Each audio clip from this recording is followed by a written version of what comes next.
Entramos en el tema de hoy, como les dije, el tema de hoy, el título del mensaje de hoy es El maldito. Y vamos a hablar justamente del Señor Jesucristo. Ahora, ¿qué tiene que ver esta expresión tan fuerte, esta caracterización tan fuerte con la persona de Jesús? Bueno, hoy estamos terminando la última parte de la serie que comencé hace unos meses atrás sobre el libro de Deuteronomio. No lo recorrimos de punta a punta, pero sí nos enfocamos en las verdades centrales del libro de Deuteronomio. Y hoy vamos a hablar acerca de Cristo en Deuteronomio, Jesucristo en Deuteronomio. Ahora, quizás me digas, ¿qué me estás diciendo? A ver, ¿cómo es el tema? Porque Deuteronomio fue escrito 1400 años antes de Cristo. ¿Y cómo Cristo en Deuteronomio? Bueno, una de las cosas que nosotros vemos al leer en la Biblia, primero principal, el mensaje central de toda la Biblia es Jesucristo. Y Jesucristo no aparece simplemente en esa noche de Belén, siendo un bebé que nace del vientre de María, en la familia de María y de José. No, Jesús es Dios que se hizo hombre. Entonces, como Dios, Él es eterno, siempre existió.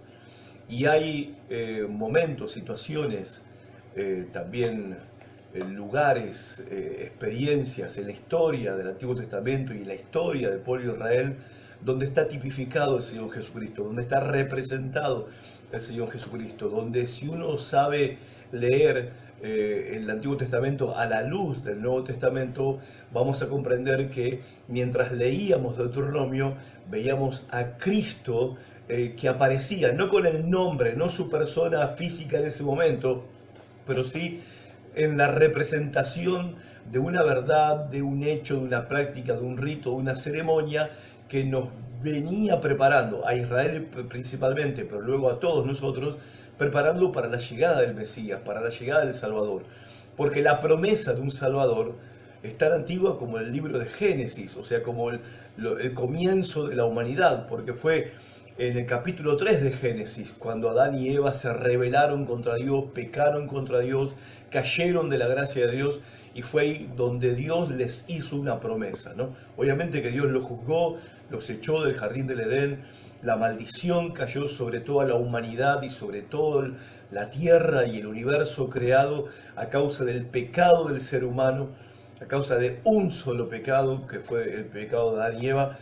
Y Dios les promete a ellos un Salvador que habría de venir a librarlos del pecado y a librarlos de la maldición del pecado. No hace falta ser teólogo ni hace falta ser muy iluminado para darnos cuenta que aunque reconocemos que el mundo en el que vivimos es hermoso, pero es un mundo bajo maldición. Cuando vemos la realidad de la naturaleza, la realidad de lo que ocurre en el ecosistema del planeta Tierra, cuando vemos la realidad del ser humano, cuando vemos la realidad de cómo vivimos los seres humanos, no solamente en este país, sino en el mundo entero, en las naciones de la Tierra, nos vemos claramente las huellas de la maldición, las huellas de aquella maldición que había que vino sobre la humanidad, que vino sobre la creación a causa del pecado del hombre, a causa de la maldad del hombre en rebelarse contra su creador, en rebelarse contra su Dios, en declarar su independencia de su Señor, de su Hacedor, y declararle la lealtad a el rebelde anterior a Adán y a Eva, que es y era Satanás. Ahora bien, el mundo y la creación y la humanidad entera cae bajo maldición. En definitiva, cuando hablamos de maldición, ¿qué estamos hablando? Estamos hablando del retiro de la bendición. Cuando Dios retira su bendición. Porque obviamente Dios es Dios amoroso, pero también es justo. Y Dios en su justicia no puede hacer como que no pasó nada. Que no puede mirar al costado, hacerse el desentendido y hacer la vista gorda cuando los seres humanos violamos sus leyes, nos burlamos de sus mandamientos, nos burlamos de su persona, de su nombre, de su santidad, de su pureza, incluso menospreciamos y rechazamos su amor. Entonces, la bendición de Dios, que gracias a Dios algunos podemos disfrutar hoy en día, ¿sí? Por medio del Señor Jesucristo, pero la bendición plena que la humanidad podría haber disfrutado, la bendición plena que la creación podía haber disfrutado, no pudimos alcanzarla ni disfrutarla, porque justamente maldición es cuando Dios retira la plenitud de su bendición. ¿Sí? La maldición no es otra cosa que las consecuencias trágicas de ser desleales a Dios. Y justamente, por eso el título del mensaje de hoy, maldito, porque justamente vamos a hablar, y terminando esta serie, vamos a concluir de cómo Dios, por medio de su Hijo Jesucristo, resolvió a nuestro favor el problema de la maldición. El problema de la maldición. Cuando digo maldición, no estés pensando en que, bueno, la bruja de la esquina me echó una maldición, mi suegra que no me quiere me hizo un gualicho, sí, pastor, yo anduve una vez con una chica que andaba en la macumba y me hizo una maldición. No estoy hablando de eso. La maldición de la que estoy hablando, que es la que habla la Biblia, es la maldición de vivir lejos de Dios, separados de Dios. Es la maldición de vivir con el cielo cerrado.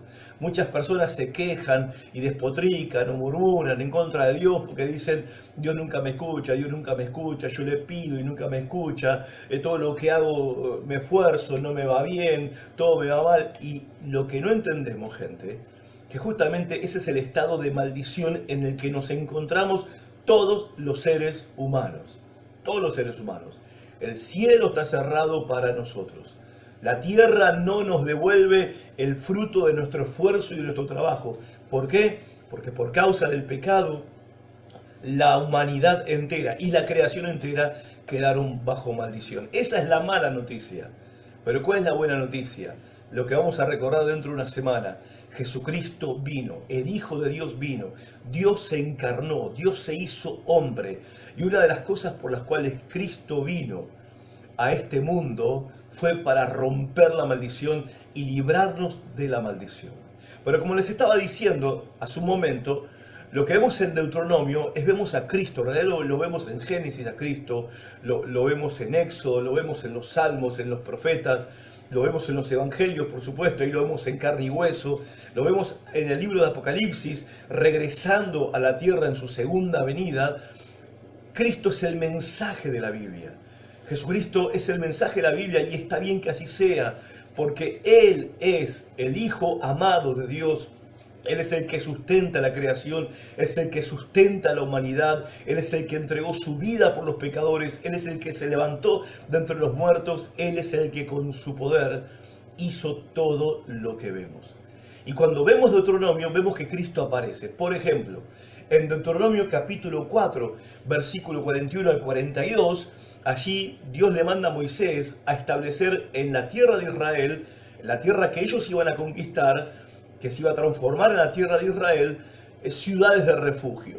¿Qué eran las ciudades de refugio? Eran ciudades donde aquellos que cometían crímenes terribles, pero sin intención, alguien en el trabajo mataba a un compañero de trabajo sin la intención, bueno, para que esa persona que había asesinado a alguien sin intención no cayera en manos del pariente vengador y lo mataran, entonces podía huir a estas ciudades donde allí no se lo podía tocar. Había por lo menos 4 ciudades de refugio en toda la tierra de Palestina. Cuando ellos conquistaron la tierra de Palestina y la transformaron en la tierra de Israel, había por lo menos 4 ciudades de refugio donde podían ser libres de la consecuencia de su crimen, donde tenían protección de la venganza del pariente del muerto, del asesinado. Y esas ciudades de refugio tipifican a Cristo, nos hablan de Cristo, nos hablan del Señor Jesucristo, porque Jesucristo, si podemos decir, hoy podemos decir, ¿quién es Cristo? Cristo es nuestro refugio. Cristo es esa ciudad de refugio para nosotros hoy. En la antigüedad eran ciudades reales con casas, calles, pueblos, aldeas reales, ¿sí?, donde se gozaba de protección y de refugio. Pero hoy en día, ¿a dónde vamos a ir? ¿A qué ciudad te vas a mudar? El otro día escuchaba a alguien que me contaba sus problemas familiares y me decía, la solución, pastor, ¿sabe cuál es? vender la casa y me voy a vivir a otra casa. Él decía, me voy a otro lugar, ahí voy a encontrar paz, voy a encontrar descanso, voy a encontrar la bendición de Dios. Y justamente le decía, te vas a mudar de lugar, te vas a ir a otro lugar y te vas a ir con tus problemas, te vas a ir con tus pruebas, con tus luchas y te vas a ir con tus pecados a ese nuevo lugar. El problema no es el lugar, el problema está en tu corazón. Ahora bien, ¿a dónde vamos a ir nosotros hoy en día? A buscar refugio, a buscar paz en medio del tembladeral en el que vivimos. ¿A dónde vamos a ir para escapar de la maldición, para escapar del juicio de Dios, del castigo de Dios? ¿Dónde vamos a ir para ser libres del pecado y de la opresión satánica? Hay un solo lugar, hay un solo refugio, se llama Jesucristo.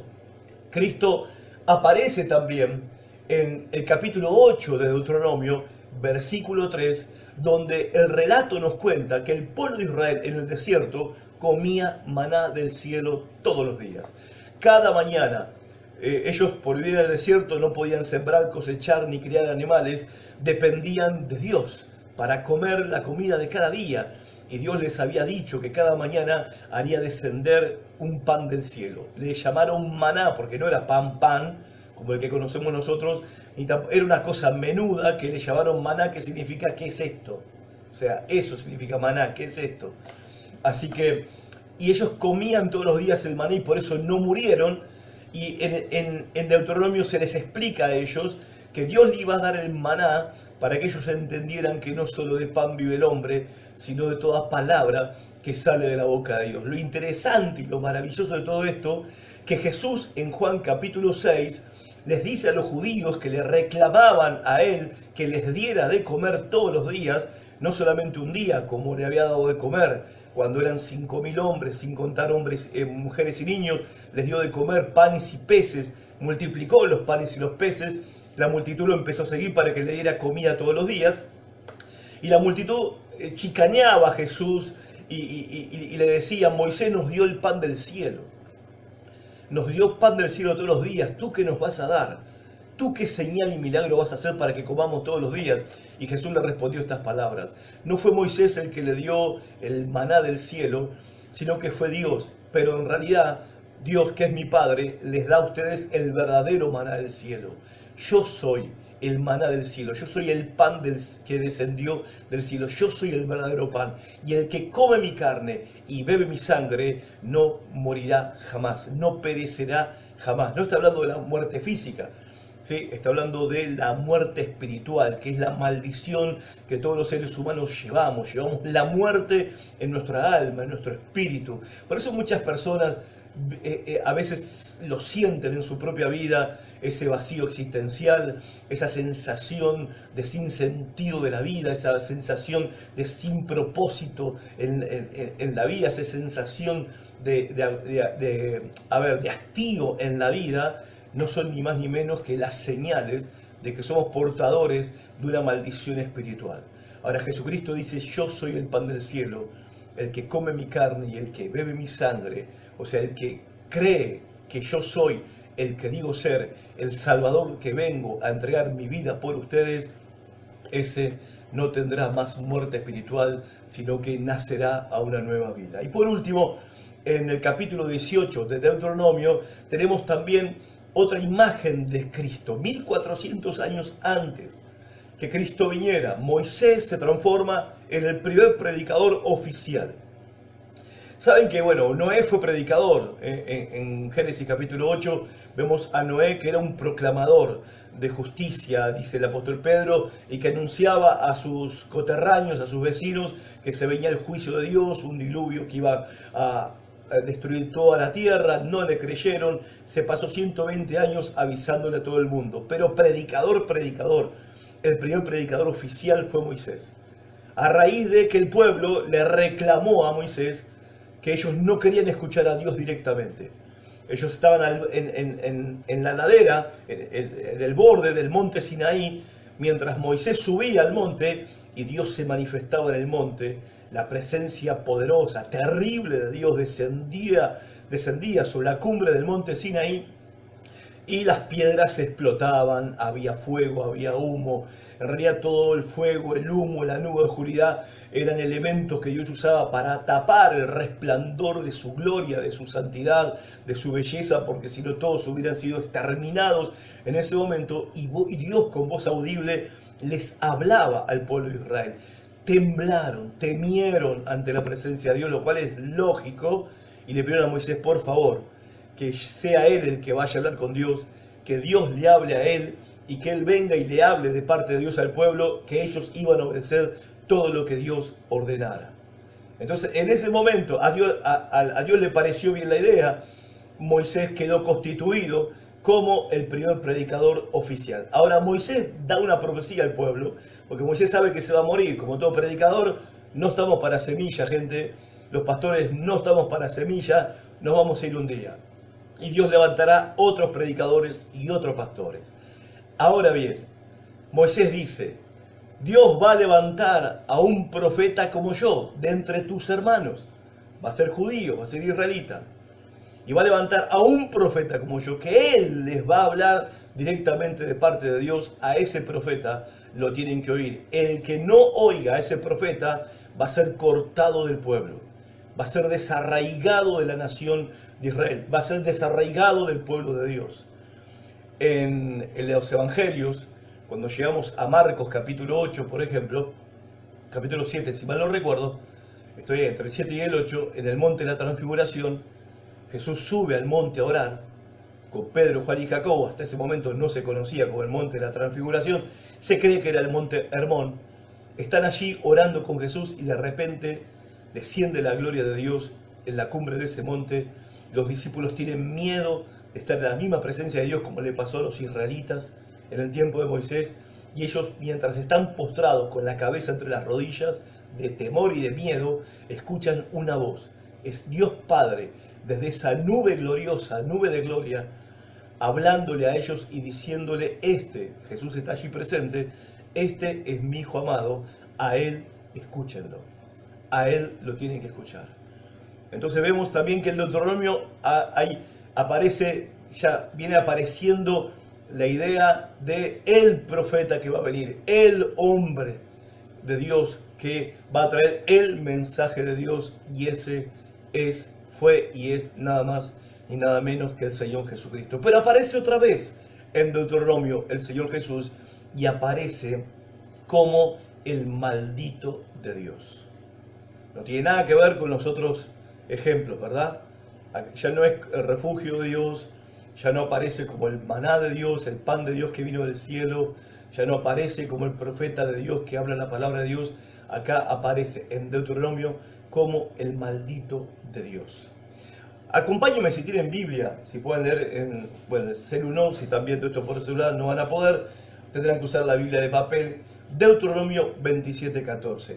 En Deuteronomio 27:14, Moisés les ordena, los instruye al pueblo de Israel, que cuando crucen a la tierra prometida, y antes de empezar a conquistar la tierra prometida, ellos tenían que renovar su pacto con Dios, renovar su lealtad para con el Dios que los había liberado de la esclavitud de Egipto. Y tenían que 6 tribus, eran 12, 6 tribus sobre la cumbre del monte Ebal, y las otras 6 tribus sobre la cumbre del monte Gerizim, 2 montes que están enfrentados. En el medio, en el valle, entre los 2 montes, los levitas, ayudantes de los sacerdotes, tendrían que proclamar las maldiciones y las bendiciones. En las maldiciones que se proclamaban, el pueblo tenía que responder si estaba de acuerdo o no. Por ejemplo, versículo 15. Dice, maldito el que practique, lo voy a resumir, maldito el que practique la idolatría. Y el pueblo contestó, amén. Bien. Verso 16, maldito el que deshonra a su padre y a su madre. Y el pueblo contestó, amén. Versículo 17, maldito el que altere los límites de la propiedad de su prójimo. O sea, maldito el que le quite el derecho al prójimo. Amén, gritaron todos. Verso 18, maldito el que desvíe de su camino a un ciego, Ahí está diciendo, malditos los que se aprovechan de los desvalidos y discapacitados. Y todo el pueblo dijo, amén. Verso 19, maldito quien viole los derechos del extranjero, del huérfano y de la viuda. Otra vez, está hablando de no ejercer ninguna clase de violencia ni de maltrato sobre las personas más vulnerables de la sociedad. El pueblo dijo, amén. Verso 20, maldito el que se acueste con la mujer de su padre. Acá está hablando de la perversión sexual intrafamiliar. Y todo el pueblo gritó, amén. Verso 21, maldito el que tenga relaciones sexuales con un animal. Está hablando del pecado de la zoofilia. El pueblo dijo, amén.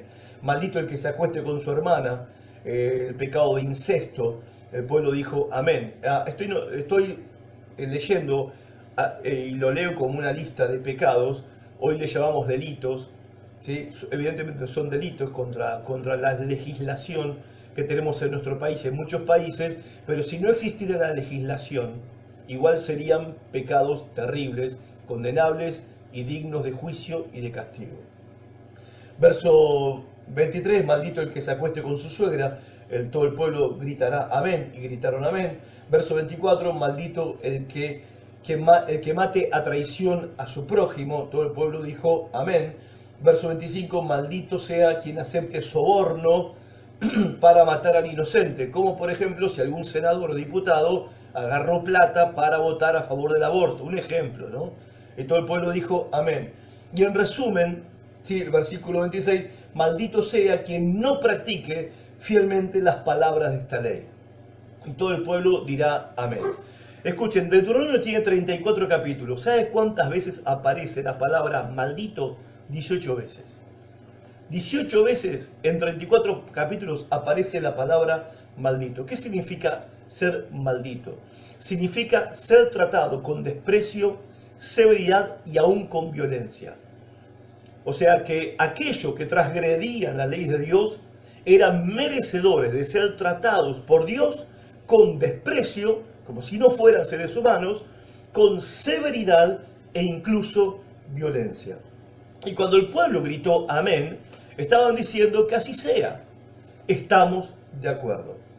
En el versículo 26, que es un resumen, está diciendo que en definitiva, maldito todo aquel, o sea tratado con desprecio, severidad y aún con violencia, todo aquel que no cumpla todos los mandamientos de esta ley todos los días de su vida sin fallar una sola vez.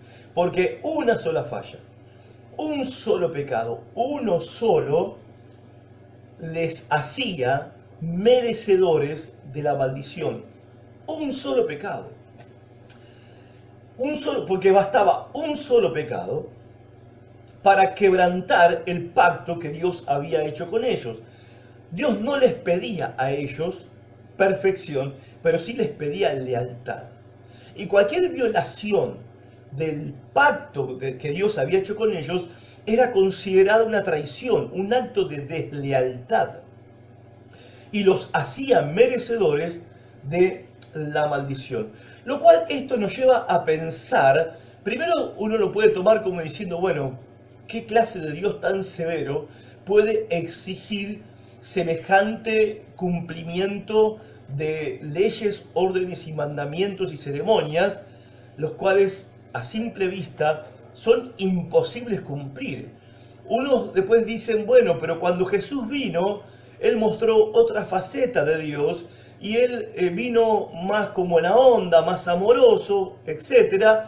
Pero no es así. No es que cuando Jesús vino hubo un cambio en las demandas de Dios hacia los seres humanos. Porque es Jesús mismo el que le dice a sus discípulos, si ustedes no viven una vida recta e intachable, más superior que la de los escribas y los fariseos, no van a entrar al reino de Dios. No van a ser salvos. Los fariseos y los escribas eran las personas consideradas de mayor moral, rectitud, aunque eran hipócritas, era toda una moral, una actitud por fuera, pero todos en la sociedad judía de ese tiempo, el tiempo de Jesús, los consideraban los ejemplos de moralidad, los ejemplos de rectitud. Eran tipos que, viste, con una caña los tenías que tocar, eran inalcanzables, porque parecían que estaban más allá de todo mortal. Ahora Jesús les dice a sus discípulos, ¿sí? Asumidos pecadores, que si ellos no tenían una justicia, una rectitud, una moral superior a la de estos personajes, no iban a entrar al reino de Dios, no serían salvos. En otra parte Jesús les dice, tienen que ser ustedes perfectos como vuestro Padre que está en los cielos es perfecto. El apóstol Pedro nos recordó diciendo, sean santos porque tu Dios es santo. ¿Qué significa? Que las demandas de Dios no han cambiado. Las mismas demandas de obediencia a Dios, en amor, en lealtad, no han cambiado y son las mismas en el tiempo de Cristo. Ahora, claro que la lógica conclusión de esto no es decir, bueno, a ver, pásenme cuál es la lista de todos los mandamientos que tengo que cumplir y me voy a poner a laburar para poder cumplir todos esos mandamientos. No, ese no era el camino, porque hay que reconocer que somos pecadores y no podemos alcanzar lo que Dios demanda, lo cual nos lleva solamente a tener una opción, a depender de la misericordia de Dios y a rogar por la misericordia de Dios. No como hoy en día hacen algunos que pretenden estar bien ante los ojos de Dios porque ellos creen que cumplen lo que Dios espera, creen que cumplen lo que Dios demanda. Entonces algunos que no se creen tan malos como las demás personas, algunos que se asumen a sí mismos como que no le hacen mal a nadie, que son buena gente, que son buenas personas, que no son pecadores, no que los pecadores son los que roban, los que matan, los que violan, esos son los pecadores, pero yo no tengo nada que arrepentirme. Bueno, justamente ese es el camino que no hay que tomar.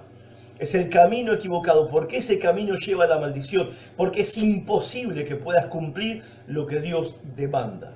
Ahora, ¿por qué Dios demanda algo que Él mismo sabe que nosotros los seres humanos no podemos satisfacer esas demandas? ¿Por qué nos manda a obedecer mandamientos que no podemos obedecer de manera completa, total y todo el tiempo? Bueno, Dios sabe que nosotros no podemos, pero Dios, cuando establece sus normas, su estándar de la clase de conducta que Él espera de nosotros, no está haciendo nada más ni nada menos que reflejar su propia moral, su propia justicia, su propia rectitud, su propia pureza, su propia santidad.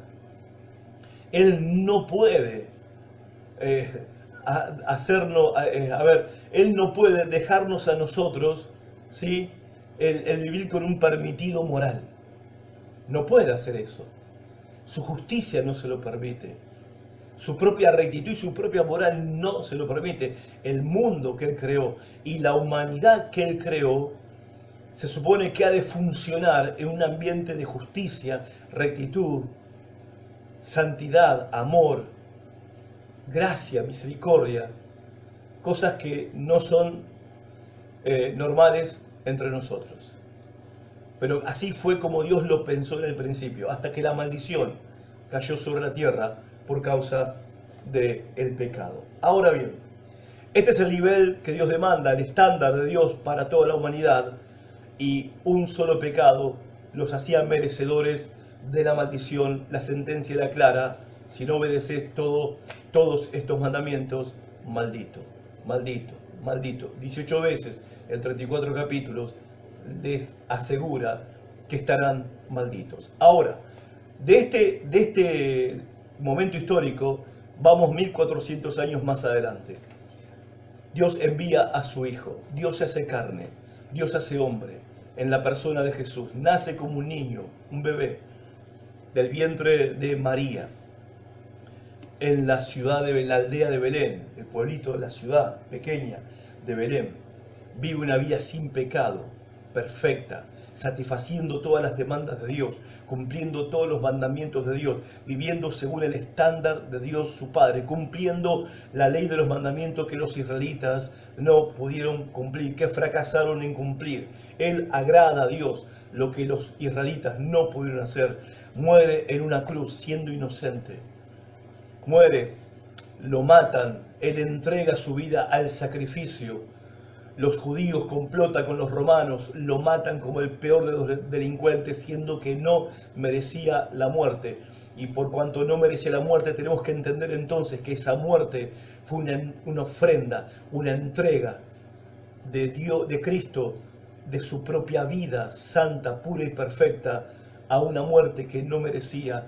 ¿Para qué? Para que justamente se cumpliera en ese acto la revocación de la maldición que pesaba sobre los seres humanos. Ahora voy a explicar un poquito más. Resucita al tercer día, envía a sus discípulos a predicar esta buena noticia al mundo entero y asciende a los cielos, donde hoy está sentado a la diestra de Dios y desde donde Él volverá por segunda vez a la tierra.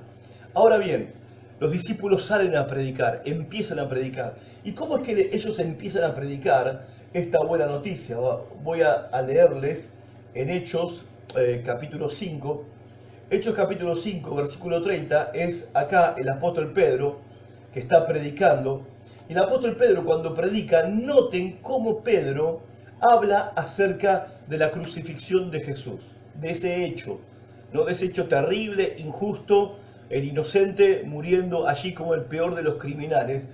Pedro lo dice de esta manera: el Dios de nuestros antepasados resucitó a Jesús, a quien ustedes, está señalando a los judíos que lo estaban escuchando, mataron colgándolo de un madero. La misma expresión, lo colgaron de un madero y después lo sepultaron descolgándolo del madero, la usa Pedro en el capítulo 10, versículo 39. Y en Hechos capítulo 13, versículo 29, lo vamos a leer, Hechos 13, 29, acá está el apóstol Pablo y dice: después de llevar a cabo todas las cosas que estaban escritas acerca de él, lo bajaron del madero y lo sepultaron.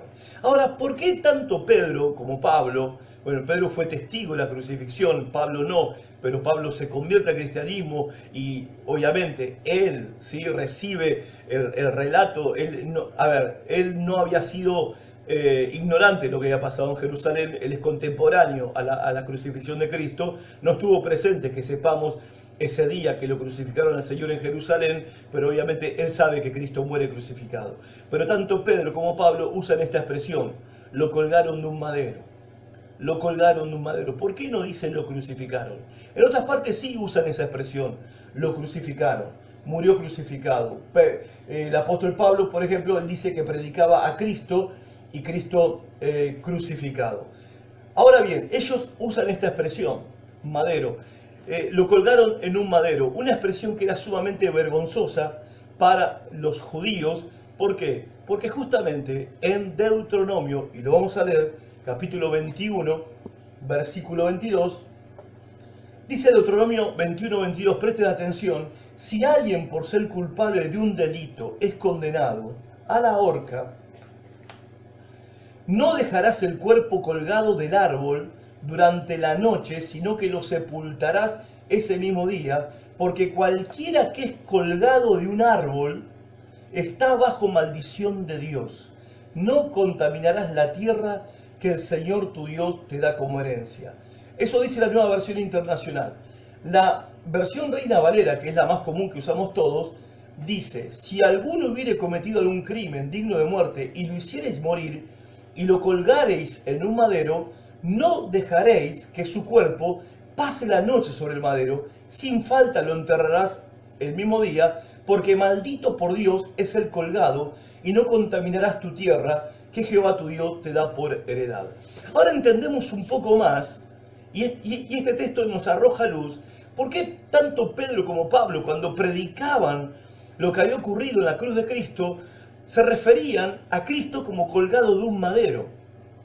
Porque en Deuteronomio, claramente Dios les dice al pueblo de Israel que todo aquel que moría y que era ejecutado por un crimen y luego, para ejemplo de todo el pueblo, era colgado en un madero para que todos vieran la severidad de la ley, y obviamente sirviera como un ejemplo para disuadir a los que piensan cometer algún crimen grave, lo colgaban de un madero, no les permitían que quedara colgado hasta la noche, ¿sí? Lo tenían que descolgar. Dios le dice eso, pero señala que todo aquel que era colgado en un madero, un árbol, que es la misma palabra que usa Pedro y Pablo para referirse a la crucifixión de Jesús, de última, la cruz era de madera de árbol, está diciendo que el colgado es maldito por Dios. ¿Qué significa esto? Cuando Pedro y Pablo están predicando acerca de la crucifixión de Cristo y están diciendo que el Cristo que fue crucificado fue colgado en un madero, estaban diciendo, estaban interpretando lo que ocurrió en la cruz ese día. ¿Qué fue lo que ocurrió en la cruz ese día? Jesucristo, el Hijo de Dios, estaba siendo maldito. ¿Se acuerdan de Deuteronomio 27? Maldito, maldito, maldito, maldito, maldito el que no cumpliera todos los mandamientos de esta ley. Ahora Cristo está en la cruz muriendo, siendo inocente, habiendo vivido una vida perfecta, está muriendo en la cruz. Y los apóstoles Pedro y Juan nos están diciendo, en realidad Él está colgado de un madero, Él está sufriendo la maldición de Dios. Por cierto, no es que ellos pensaban que Cristo merecía ser maldecido por Dios, sino que ellos entendían que Cristo estaba llevando la maldición de Dios en esa cruz, maldición que estaba sobre todos nosotros. En otras palabras, ellos están diciendo que Jesucristo ocupó nuestro lugar en la cruz para... Se cortó, ya volvimos. Eso es lo que están diciendo Pablo y Pedro. No que Cristo merecía ser maldecido, sino que Cristo está llevando una maldición que no es suya. Él está llevando la maldición por causa del pecado y de todos los pecados que se cometieron contra Dios a lo largo de toda la historia de la humanidad. Cristo está en la cruz siendo tratado con desprecio, Él está en la cruz siendo tratado severamente, Él está en la cruz siendo tratado con violencia. Y eso es justamente lo que significa ser maldito, ser tratado con desprecio, ser tratado con severidad, ser tratado con violencia. Y esto es lo que Cristo está soportando en su crucifixión, porque está llevando sobre su propio cuerpo la maldición que cargábamos nosotros sobre nuestras propias vidas. Cristo lo hizo en la cruz del Calvario. Ahora bien, cuando una semana más vamos a recordar la Navidad, que Jesús nació, pero ¿saben? Lo más importante de la Navidad es que entender que Jesús nació para morir. Jesús nació para entregar su cuerpo en sacrificio en esa cruz, para ser colgado de un madero, para cancelar, quebrar y romper de una vez y para siempre la maldición que pesaba sobre nosotros, que pesa todavía sobre algunos. Eso quise decir. Sobre otros pesaba esa maldición sobre nosotros, lo cual era la causa de nuestra propia ruina en la vida.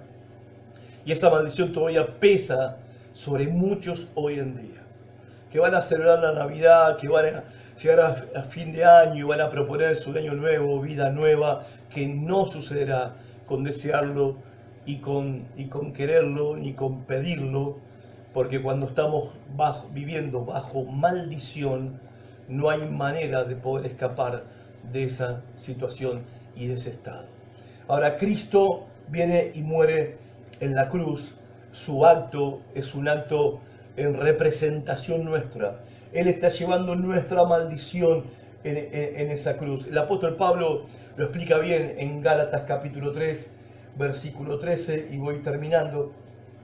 En Gálatas 3:13, miren lo que dice el apóstol Pablo. Cristo nos redimió de la maldición de la ley. Él está explicando lo que pasó en la cruz. Cristo nos redimió en la maldición de la ley. Si tenemos que explicar la Navidad, tendríamos que explicarlo en parte de esta manera. Dios tomó un cuerpo humano para entregarlo a un sacrificio horrendo en una cruz, para soportar en su cuerpo la maldición que deberíamos soportar todos los pecadores. Ahora, si estamos hablando de la cruz, Pablo está hablando de la cruz. Bueno, ¿qué pasó en la cruz? En la cruz Cristo nos redimió, nos rescató de la maldición de la ley. Rescató significa que Cristo está pagando el precio de nuestro rescate, de nuestra liberación. ¿De qué cosa nos está liberando? De la maldición. ¿Maldición por causa de qué? Por no haber cumplido la ley de Dios. No cumplir la ley de Dios acarrea maldición. No importa de qué religión seas, no importa si sos ateo, no importa si sos adherente a una filosofía o seguís otra filosofía, no importa cuál sea tu creencia, toda desobediencia a Dios acarrea maldición.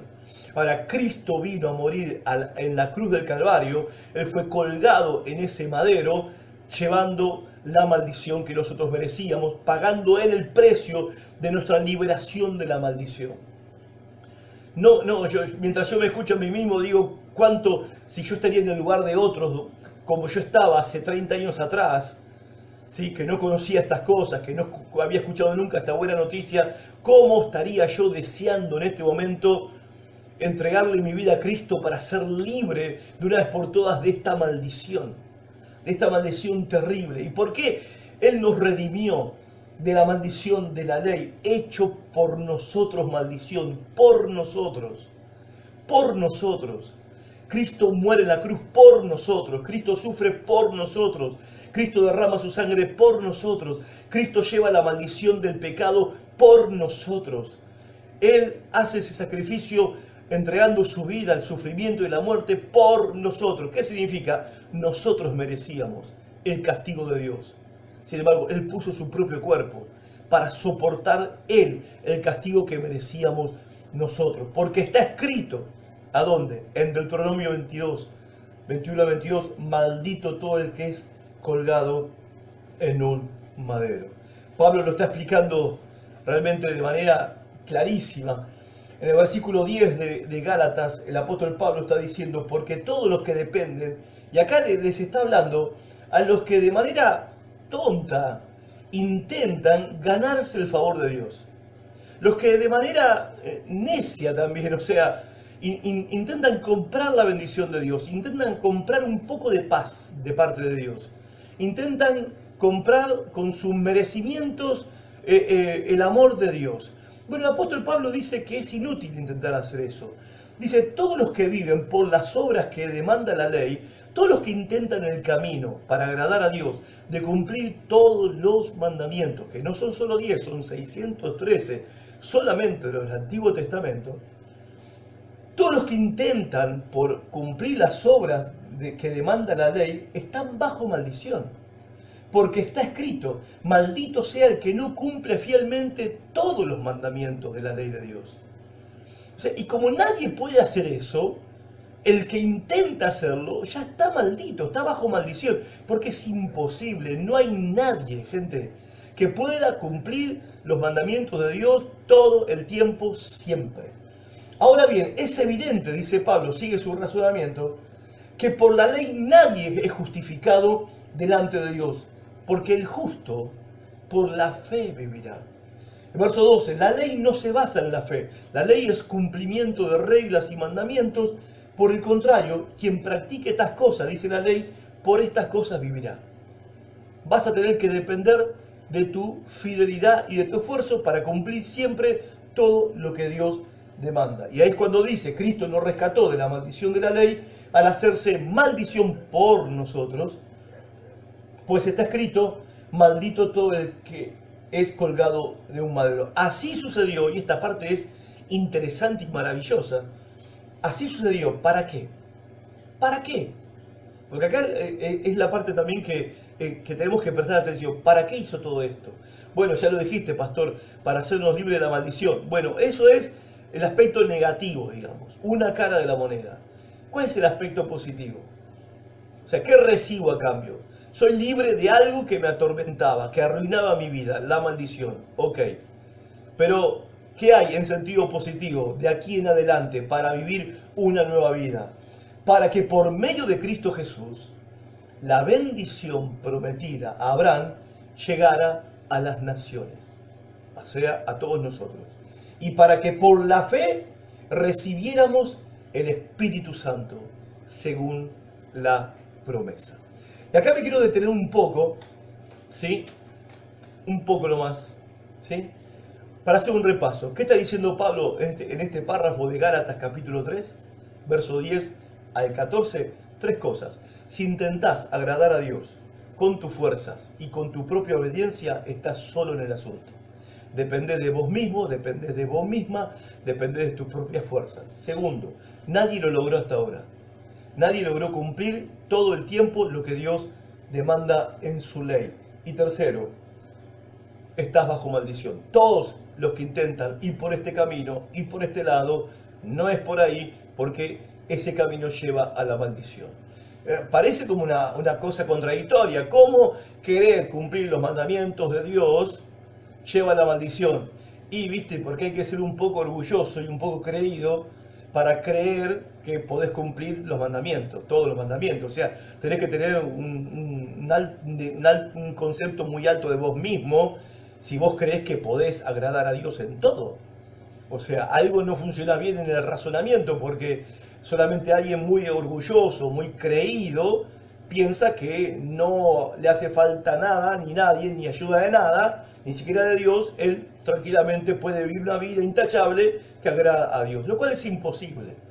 Y lo cual es mentira. Quien piense eso de esa manera se engaña a sí mismo. Entonces, la realidad es que por eso mismo la maldición está sobre el que intente ir por este camino, porque no lo va a lograr. Ahora, hay otra manera, es lo que está diciendo el apóstol Pablo, y la otra manera tiene que ver con el otro camino, que es el camino de la fe. ¿Cuál es el camino de la fe? El camino de la fe es el siguiente: tomarle la palabra a Dios y lanzarse en los brazos de su amor. ¿Qué dice Dios en su palabra? Que si nosotros creemos en el Señor Jesucristo, seremos salvos y libres de la maldición. Salvos del pecado y libres de la maldición. ¿Ok? Bueno, el camino de la fe, ¿cómo se transita? Tomándole la palabra a Dios. Tomándole la palabra a Dios. Dios, te tomo la palabra y me entrego y me lanzo en los brazos de tu amor. ¿Qué es lo que dice acá en el versículo 11? Ahora bien, es evidente que por la ley nadie es justificado delante de Dios, porque el justo por la fe vivirá. Ahora, ¿cómo sabemos que esto va a funcionar? Verso 13, porque Cristo, ¿cómo sabemos que la fe funciona? Porque Cristo nos redimió de la maldición de la ley, hecho maldición por nosotros, porque está escrito: maldito todo aquel que es colgado en un madero. Cristo ya fue colgado de un madero. Cristo ya murió en esa cruz. Cristo llevó la maldición en ese lugar. Por eso el camino de la fe sabemos que funciona. Y el propósito por el cual Dios hizo esto no es solamente a nuestro favor, no es solamente hacernos libres de la maldición, sino que justamente es para que ahora, por medio de Cristo, habiendo puesto nuestra fe en Jesucristo, nosotros recibamos dos cosas. Primero, la bendición de Abraham. ¿Cuál es la bendición de Abraham? La salvación del alma, el perdón de pecados y la salvación del alma. Estar justificado delante de Dios, estar libre de culpa y de cargo delante de Dios, lo cual trae como consecuencia una vida de paz insuperable, porque no hay mayor paz que el estar en paz con Dios, lo cual para el pecador es imposible, porque su conciencia le acusa y le culpa de sus pecados. Y el pecador se siente culpable porque es culpable. Y no hay psicólogo que te quite eso. No hay. Porque violás la ley de Dios, sos culpable. Y si te sentís culpable, justamente porque lo sos. Ahora, la experiencia de todos aquellos que vinieron a Cristo con sus pecados, la experiencia de todos aquellos que vinieron a Jesús confiando en Él, entregándole su vida a Él, renunciando a sus pecados, la experiencia de todos ellos es la libertad de la maldición, la libertad de la culpa, la libertad del cargo de conciencia y una paz que sobrepasa lo que un ser humano puede llegar a imaginar. Una paz que jamás podrías haberte imaginado que era posible experimentarla en la tierra, en este planeta. Esa solamente es la primera bendición. La segunda bendición es para que por la fe, por esta fe simple, sencilla, en lo que Cristo hizo por nosotros en la cruz, por esta fe recibiéramos el Espíritu Santo, el Espíritu de la promesa. Para el pueblo de Israel en la antigüedad, cuando Moisés le dio el discurso en Deuteronomio, la promesa ¿cuál era? La tierra prometida. Una tierra donde le esperaba la felicidad, la prosperidad, la dicha, el crecimiento, la multiplicación. Una tierra donde les esperaba el desarrollo, donde les esperaba el disfrute de la presencia de Dios, porque Dios habitaría entre ellos. El disfrute de criar a su familia, a sus hijos, protegidos, guardados en salud. y el disfrute de ser ellos testigos de lo que es vivir bajo el gobierno de Dios, testigos a los ojos de las naciones. El privilegio de vivir en el centro del planeta Tierra para dar testimonio a las naciones de cómo se vive bajo la protección de Dios, según la bendición de Dios. Entonces la tierra prometida era todo, era el sueño, ¿sí? Era el sueño para ellos. Ahora, ¿qué dice acá el apóstol Pablo? Que a nosotros no se nos ofrece un pedazo de tierra. A nosotros no se nos ofrece el sueño de tener un lugar específico donde en ese lugar, como me decía esta persona, si yo me mudo de casa, en ese lugar ya no voy a tener problemas. O sea, a nosotros no se nos promete un lugar terrenal, material, específico, donde vamos a disfrutar de la plenitud de la vida. A nosotros no se nos promete nada terrenal, a nosotros se nos promete el Espíritu Santo de la promesa. Porque en el Espíritu Santo, en el recibir el Espíritu Santo, tenemos toda esa plenitud de vida que nuestra alma sueña y que nuestra alma desea. En realidad, no estás necesitando una bendición, esa bendición que vos pensás que necesitas, y si la lográs o la recibís, vas a ser feliz. No, lo que estás necesitando es la plenitud de vida que solamente puede venir cuando recibís el Espíritu Santo. Y cuando recibís el Espíritu Santo, cuando pones tu fe y tu confianza en el Señor Jesucristo. Cuando pones tu fe y confianza en Cristo, el Espíritu Santo viene sobre tu vida para darte una vida nueva. Ahora termino con esto y te pregunto, ¿por qué seguir viviendo bajo maldición? ¿Por qué seguir viviendo como estamos viviendo, siendo que podemos recibir de cada pecador, de cada persona? La única cosa que se espera es fe sencilla. No que vayas por el camino de tratar de ser bueno, de tratar de ser perfecto, de tratar de agradar a Dios con tus fuerzas. No vayas por ese camino. Por ese camino hay más maldición. Sino que tenés que ir por el camino de la fe. Tenés que tomarle la palabra a Dios. En otras palabras, tenés que creer lo que te estoy predicando de la Biblia. Porque estoy hablando las palabras de Dios. Y si vos le tomás la palabra de Dios y lanzás tu vida en los brazos del amor de Dios, entonces el Espíritu Santo vendrá y llenará tu vida y te va a llenar de una vida nueva. No solamente traerá perdón de tus pecados, no solamente traerá paz incomprensible, insuperable para tu alma, lo cual ya es mucho decir, sino que también recibirás una vida nueva para no vivir más bajo maldición. Llega Navidad, llega fin de año, falta poquito, una semana para Navidad, un par de semanas para fin de año, y todos queremos dejar este año atrás. Algunos quieren dejar toda una vida atrás. Hace 32 años atrás, 33 años atrás, yo me encontraba así. Me acuerdo ese fin de año de 1988. Tanta tristeza, tanta angustia, tanto dolor. Mal a nivel personal, individual, mal por el piso, angustiado, afligido, mal a nivel familiar.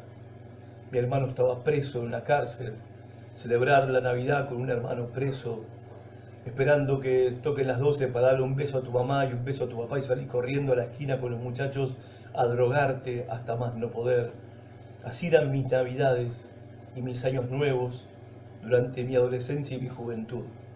Y viendo la tristeza y la angustia en el rostro, en la cara de mis padres por tener la familia destrozada, arruinada. En otras palabras, mi familia y yo éramos el cuadro perfecto de la maldición. El cuadro perfecto de la maldición. Hasta que pasaron 2 meses de esas fiestas del año 87, y en febrero del 88, un mes y medio después, escuché esta buena noticia. La misma buena noticia que te estoy contando a vos. Y una noche de febrero de 1988 le tomé la palabra a Dios. y decidí lanzar mi vida en los brazos de su amor. Y a partir de esa noche fui libre de la maldición, una vez y para siempre. Y todo lo que he vivido durante estos últimos 33 años, con luchas, con pruebas y dificultades, no ha sido otra cosa que disfrutar de la bendición de Dios en mi vida, que se hace real por la presencia del Espíritu Santo en mi corazón y que llena todo mi ser. Y lo que el Señor hizo conmigo, también lo puede hacer con vos. Pensar. Dios te bendiga mucho. Nos vemos en nuestro próximo encuentro. Chao.